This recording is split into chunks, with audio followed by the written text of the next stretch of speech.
It was late April, and it happened to be my birthday. My good friend and I were on a hike along a rugged mountain creek during that magical Arizona dusk light, the kind that makes the whole landscape feel suspended between worlds. The air was crisp, but not cold. The moon had not yet risen over the high ridge in the distance. Everything felt still. We were walking casually across the slope through the woods above the creek, moving through a particularly wild area where very few people ever go. I knew there was a wide, clear pool down below us, and I wanted to get a better look at it. So we stopped at an opening through the trees to peer down into the water. The pool was dark, clear, completely smooth, glossy like black glass, but only for a moment. As I stared into the water, the entire surface suddenly became choppy. Not a ripple, not a splash. It looked exactly as though a powerful gust of wind had slammed across the pool, turning the water turbulent in an instant. Except there was no wind. The evening air was completely calm. No movement in the trees, no sound, nothing. I remember sitting there trying to understand what I was seeing.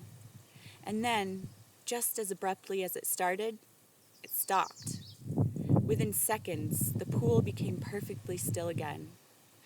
My friend and I looked at each other, confused but curious, and continued watching the water below. Then it happened.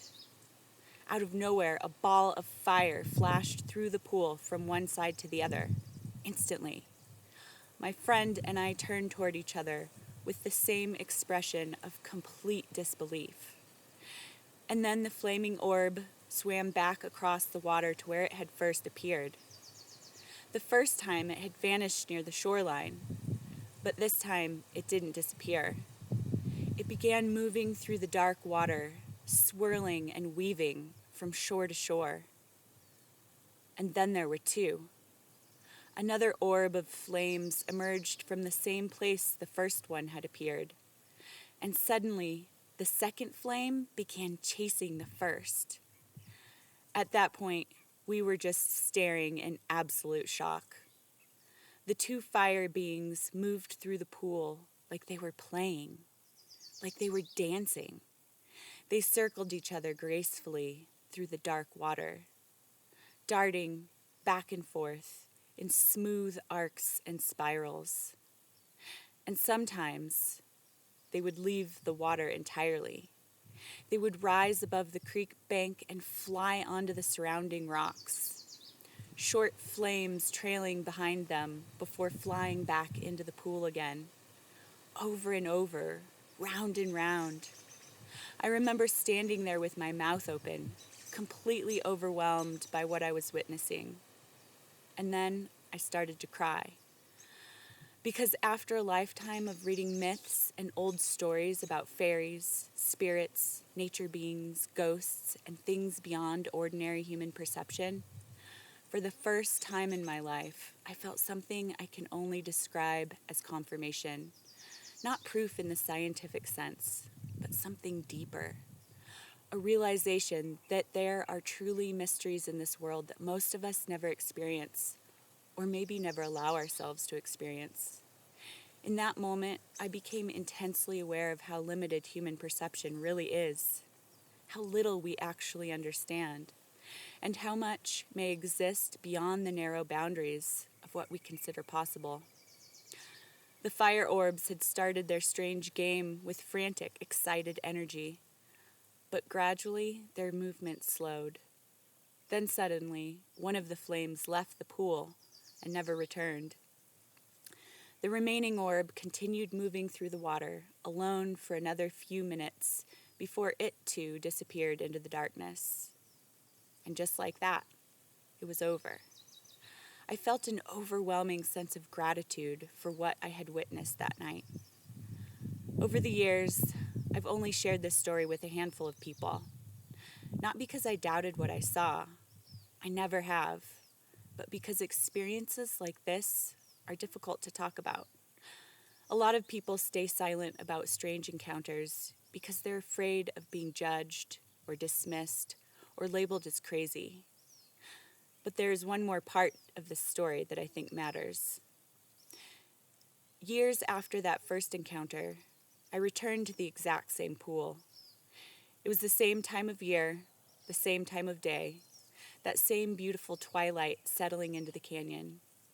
Part of me wondered if maybe what I had seen years earlier had been some kind of once-in-a-lifetime event. Something impossible that could never happen again. Because after that first encounter, I returned to that pool many times over the years and never saw the fire beings again. Not once. Eventually, I began to think maybe whatever had happened that night had passed forever. But when I looked down into the water, they were there again. Not two this time. There were many of them. At least a dozen glowing fire orbs moving calmly through the pool. Not darting around wildly like before. Not playing chase. Just slowly milling through the dark water together, much like fish. Quietly, peacefully, I stood there watching them for a very long time.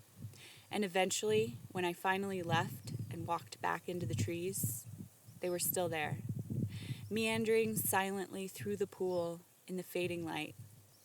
That second encounter changed something for me, because it made me realize that whatever I had witnessed on my birthday years earlier was not just some fleeting illusion or strange trick of memory. I still don't claim to understand what those beings were. Maybe I never will. But I know what I saw. I know what I witnessed. And the older I get, the more I realize something important. Human beings often act as though we already understand reality, as though we've figured out the earth, existence, consciousness. But our perception is incredibly limited. Sometimes I think there are things all around us that many people simply cannot see because their minds are already closed to the possibility. To me, the lesson of those encounters was simple. The earth is far more mysterious than we allow ourselves to believe. Life itself is mysterious, even magical, which is exactly why we should protect this planet and the wild places that still remain. Because if we lose those places, we may never know what disappeared with them.